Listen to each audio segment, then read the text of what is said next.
Good morning, students. Today we'll start the new chapter. The name of the chapter is Understanding Quadrilateral. Chapter number 3. Okay? तो वो करने से पहले सबसे पहले हम इंट्रोडक्शन देखेंगे कि पढ़ेंगे क्या हम इस चैप्टर में. ओके? अगर इंट्रोडक्शन आप अच्छी तरह समझ लेते हो तो जो हमारा चैप्टर में है, हमें क्या है चैप्टर में पूछा गया है वो हमें इजीली समझ आ जाता है. ओके? सो सबसे पहले पॉलीगन क्या होता है? A simple close curve made up of only line segments. अब एक डायग्राम बनाती हूँ. ठीक है? जैसे मैंने सपोज दैट ट्राइंगल्स बना दिए. तो ट्राइंगल्स है, यहाँ पे 3 लाइन सेगमेंट है. अगर मैं इनकी नेमिंग करूं तो ये तो एक AB हो गया, BC हो गया, CA. There are 3 line segment. Line segment क्या होता है? Which have 2 end points. जिसके भी 2 एंड पॉइंट होते हैं हम उसको लाइन सेगमेंट कहते हैं. तो यहाँ पे AB, BC और CA.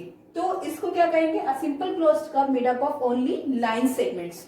अगर मैं सपोज दैट एक क्वाड्रिलेटरल बना लेती हूँ. क्वाड्रिलेटरल क्या होता है? विच है 4 साइड्स. तो यहाँ पे एक साइड हो गई AB और एक होगी BC और एक हो गई CD और एक होगी DA. ओके? तो इसको भी क्या कहेंगे? पॉलीगन कहेंगे. अगर सपोज दैट मैं ऐसा बनाती हूँ डायग्राम, ठीक है, और यहाँ पे ऐसे कर्व बना देती हूँ तो ये पॉलीगन नहीं होगा. बिकॉज पॉलीगन तो लाइन सेगमेंट से बनता है, बट यहाँ पे तो मैंने कर्व बना दिया तो इसको पॉलीगन नहीं कहेंगे. और उसके बाद यहाँ पे सपोज दैट कोई भी डायग्राम है लाइक दिस. ओके? सो ये इसको भी क्या कहेंगे? पॉलीगन कहेंगे. क्यों? क्योंकि ये भी लाइन सेगमेंट से ही बना है. तो ये आपको क्लियर करनी है सारी बात. उसके बाद हम पढ़ेंगे टाइप्स ऑफ पॉलीगन्स. ठीक है? टाइप्स ऑफ पॉलीगन्स जैसे मैंने यहाँ पे लिखा है. एक होता है कनकेव पॉलीगन जो आपकी 3.1 एक्सरसाइज है, वो इसी टाइप्स ऑफ पॉलीगन्स पे ही है. अब क्या पढ़े? Concave polygon, then convex polygon, उसके बाद रेगुलर पॉलीगन क्या होता है और इररेगुलर पॉलीगन क्या होता है. अब कॉन्वेक्स पॉलीगन क्या होता है? पहले तो पॉलीगन ये आपको एक्जैक्टली पता ही है कि जो आपका क्या हो, जो लाइन सेगमेंट से बनता है, इस कॉल्ड एज अ पॉलीगन. अगर मैं यहाँ पे एक डायग्राम बना देती हूँ, ठीक है, तो कनकेव पॉलीगन क्या होता है?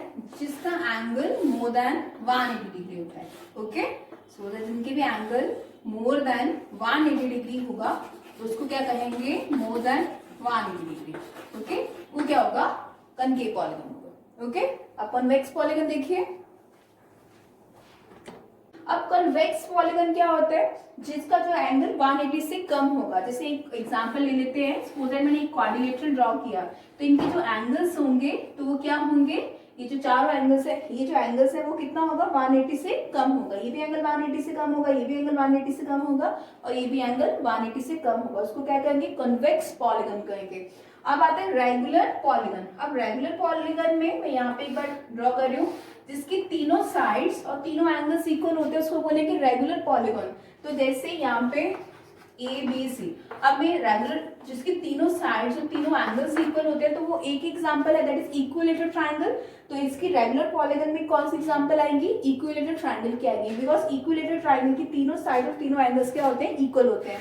फिर हम आएंगे इररेगुलर पॉलीगन जिसकी ना तो साइड्स इक्वल हो और ना ही एंगल्स. तो इसमें हम एक ट्रापीजियम की एग्जांपल हमारे लिए सही रहेगी. बिकॉज ना तो इसकी साइड्स इक्वल होती हैं और ना ही इसके एंगल्स जो हैं वो इक्वल होंगे. It's called as a irregular polygon. ठीक है? अब हम पढ़ते हैं क्वाड्रिलेटरल के बारे में.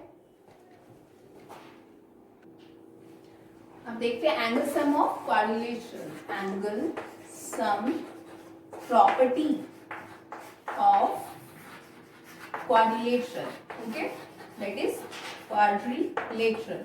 तो इतना तो आपको एग्जैक्ट पता चल गया क्वाड्रिलेटरल क्या होता है, जिसकी 4 साइड 4 एंगल्स होते हैं. ओके? तो ये आप अच्छी तरह अगर समझोगे तो आपको 9th क्लास में ज्यादा प्रॉब्लम नहीं आएगी, क्योंकि 9th क्लास में आपकी अलजेब्रा की क्वेश्चंस कम है, ज्योमेट्री ज्यादा है. तो एंगल सम प्रॉपर्टी आपने ट्राइंगल्स की पढ़ी है. तो ट्राइंगल्स की एंगल सम प्रॉपर्टी क्या होती थी कि उसके तीनों एंगल्स का जो सम था, that is suppose that angle A और एंगल बी होगा एंगल सी. तो यहाँ पे angle A plus angle B plus angle C is equals to 180 degree. और क्वाड्रिलेटरल क्या होता है? जिसके 4 साइड 4 एंगल्स होते हैं. वो पैरेललोग्राम भी हो सकता है, वो स्क्वायर भी हो सकता है, वो रेक्टेंगल भी हो सकता है, रोम्बस भी हो सकता है. ठीक है? तो अगर मान लो कोई क्वाड्रिलेटरल बनाती हूँ तो मेक श्योर दैट उसके चारों एंगल्स का जो सम है वो कितना होना चाहिए? That is 360 degree. Angle B plus angle C plus angle D is equals to 360 degree. Okay? तो हम इंट्रोडक्शन में इतना ही पढ़ेंगे और इसके जो बेस क्वेश्चन है जो मैंने इंट्रोडक्शन करवाई है इसके बेस क्वेश्चन एक्सरसाइज 3.1 में, तो एक बार आप खुद ट्राई करिए। ओके, और कोई भी डाउट होता है तो आप मेरे से पूछिए। Thank you.